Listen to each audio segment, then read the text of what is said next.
มาเมืองสบายดีพี่น้องผมมอจะมาซักเด้อขันจะมาเที่ยวกัน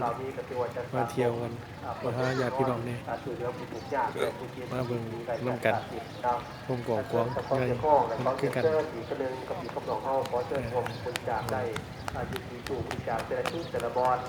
กว้างใหญ่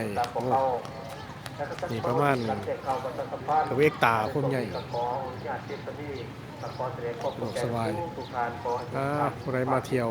ประเทศลาวกับมาคิดเป็นอื่นกับมาแหวะผมมอจะมาซักก็เด้อ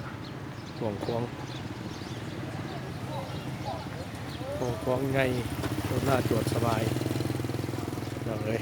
เรามาเบิ่งน้ำกันใหญ่หลายตึกหลายก่อนเดี๋ยวพี่น้องเด้อนี่ผมมอจะมาซักหวังที่จอดรถค่อนข้างสะดวกสบายผ่าเน่นกันมากเลยพี่น้องเลยยาปูยาตาคนได้พี่น้องเด้อของพวงเป็นทางดีเป็นแต่อยู่สู่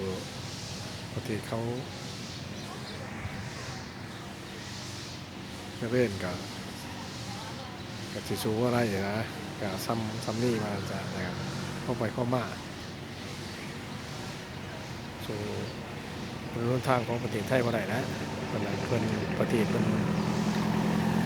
จะเลื่อนเรื่องเนี่ยเราจะนัดพี่น้องเนี่ยพี่น้องเด้อ